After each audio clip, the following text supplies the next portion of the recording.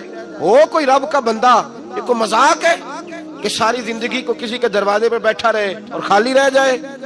انسان کے پاس کچھ ہے ہونی چاہیے، سب سے زیادہ نظر پڑتی اس پہ ہے جو قدموں پہ بیٹھا رہتا ہے۔ یہ کیسے ہو سکتا ہے کہ وہ خالی رہ جائے بندہ؟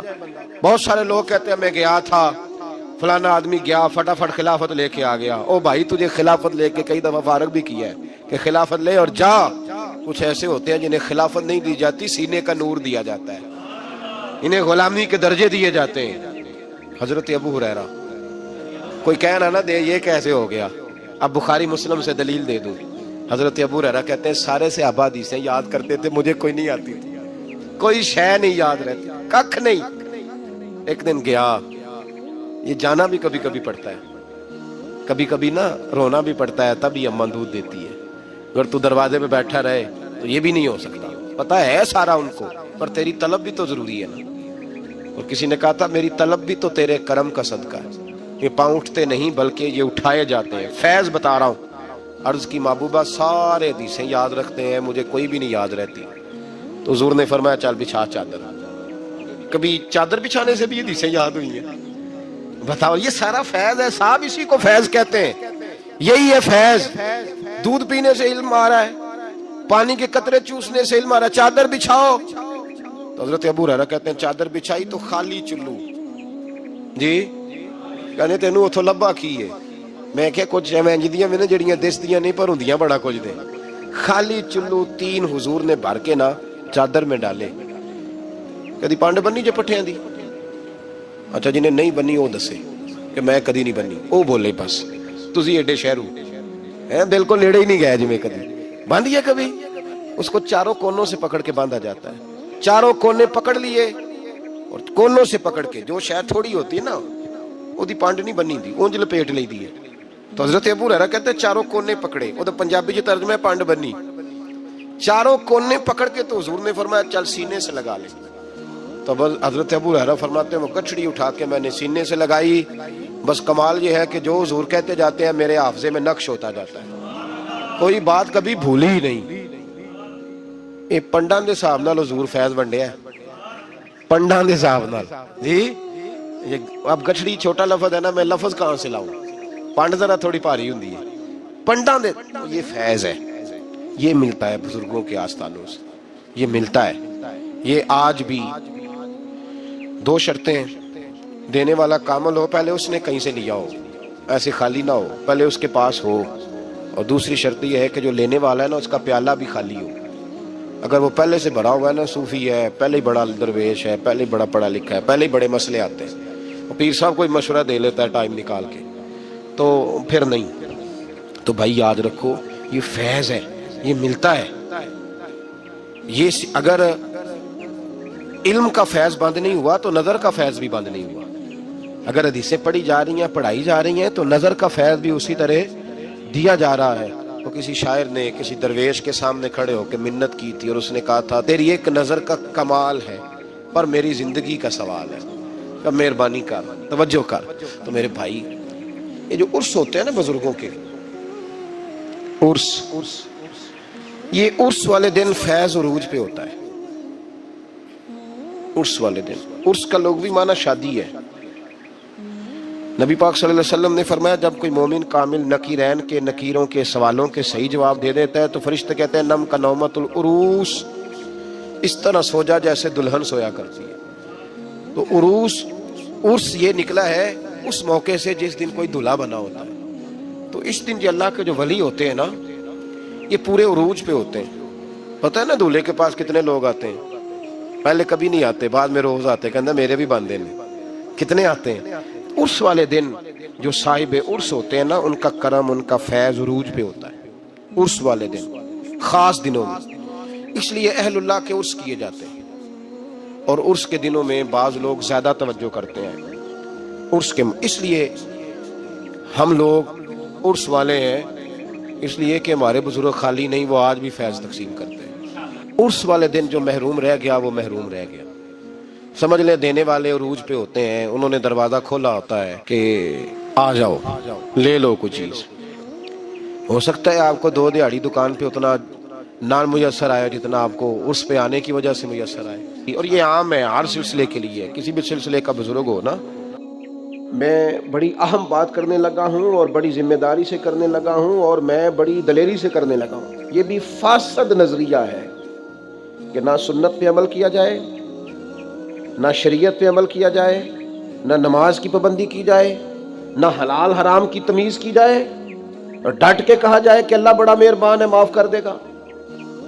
ڈٹ کے کہا جائے کہ دوزخ میں تو کیا میرا سایہ نہ جائے گا. یہ بھی فاسد نظریہ ہے، فاسد. یہ بھی آپ لوگوں کو غلط رستے پہ ڈال رہے ہیں. جن کی شفاعت کی آپ بات کرتے ہیں ان کا حکم کیوں نہیں مانتے؟ اپنے بارے میں آپ یہ بات کریں نا کہ میرا بچہ بالکل نافرمان ہے، ایک بات بھی نہیں مانتا، لیکن میں سب سے زیادہ جائیداد اسے دوں گا. کریں بات آپ یہ. میرا بچہ بڑا نافرمان ہے، کچھ پڑھتا نہیں لکھتا نہیں پر مجھے بڑا لاڈلا ہے. کریں بات آپ. جو بات آپ اپنے لیے قبول نہیں کرتے وہ فٹافٹ اللہ رسول کے لیے نہیں جی نہیں، یہ کہ اللہ بڑا مہربان ہے، مولوی صاحب چھوڑو، اللہ بڑا کریم ہے. اور بھئی رب کریم ہے پر رب کا قانون بھی تو ہے نا. نبی پاک بڑے مہربان بڑے مہربان بڑے مہربان. پر سیدہ عائشہ صدیقہ رضی اللہ تعالیٰ عنہ فرمانے لگیں اپنی ذات کے لیے نبی پاک نے کبھی کسی سے بدلہ نہیں لیا، لیکن اگر کوئی اللہ کی حد توڑتا تھا نا، رب کے دین کی حدود پامال کرتا تھا تو حضور جلال کرتے تھے. تو رحمت للعالمین نبی کو تو جلال آتا ہے جب اللہ کی نافرمانی ہو. اور یہاں لوگ کہہ رہے ہیں چھوڑیں جی اللہ معاف کرنے والا ہے. نعت کھاتا ہے وہ 2 منٹ لگاتا ہے کہتا ہے تو جنتی. خطیب آیا تو 2 منٹ لگائے تو کہا جنتی. میں ایک جگہ پہ تقریر کرنے کے لیے چلا گیا تو میں نے وہاں چند باتیں کر دیں. تو میں کھانا کھانے بیٹھا تو بڑی دلیری سے ایک صاحب کہنے لگے جی مولانا پیر صاحب ناراض نہ ہونا، ہم کلندر لوگ ہیں، ہم کلندر بندے ہیں، ناراض نہ ہونا، ہم تو سمجھے تھے آپ خانقاہی آدمی ہیں، پیر آدمی ہیں، لیکن آپ نے تو خشک مولویوں جیسی تقریر کی ہے. بار بار وہی نماز کی بات، داڑھی کی بات، روزے کی بات، حلال حرام کی بات. کوئی نقطہ آفری نہیں کرتے، کوئی آپ کوئی نقطہ سناتے. یہ آپ نے کیا سنایا ہے؟ یہ تمہیں غلط فہمی ہو گئی ہے کہ تم کلندر ہو. تم کلندر نہیں، تم پاگل ہو. اگر کوئی اچھا ڈاکٹر ملے تو جا کے اپنے دماغ کا علاج کراؤ. اس لیے کہ کلندر اسے کہتے ہیں جو ذات محمد سے کھول کے عشق کیا کرتا ہے. اور عاشق تو مر جاتا ہے اس بات پر جو اس کا محبوب کہے. وہ تو مر جاتا ہے اس رستے پر جو ایک رستہ محبوب دکھا دے. تو کلندر ہے. میں تجھے بتاتا ہوں کلندر کا نام حسن بصری ہے، کلندر کا نام جنید بغدادی ہے، کلندر کا نام داؤد طائی ہے، کلندر کا نام سری سختی ہے، کلندر کا نام معروف کرخی ہے، کلندر کا نام مجدد الفسانی ہے، کلندر کا نام مہر علی ہے، کلندر کا نام جماعت علی ہے، کلندر کا نام محمد رضا بریلوی ہے. یہ کلندر ہے رسول اللہ صلی اللہ علیہ وسلم کے دین. ہم نے کیا مذاق بنایا ہوا ہے؟ فاسد نظریات آپ لوگوں میں پھیلا رہے ہیں. اور آپ چونکہ آپ کا مزاج ہے کہ آپ عمل نہیں کرنا چاہتے تو آپ لوگوں کو بھی گڑبڑ نظریہ دے رہے ہیں. قطعاً ایسی کسی چیز کی گنجائش نہیں ہے، یاد رکھنا. نبی پاک علیہ السلام تو ناراض ہو جاتے اگر اللہ کی حد توڑی جاتی. اور یہاں ڈھٹائی کے ساتھ دلیری کے ساتھ آپ حدود اللہ پامال کریں. یہ فاسد نظریات ہیں، یاد رکھنا. فاسد جو زمانے میں پھیلائے جاتے.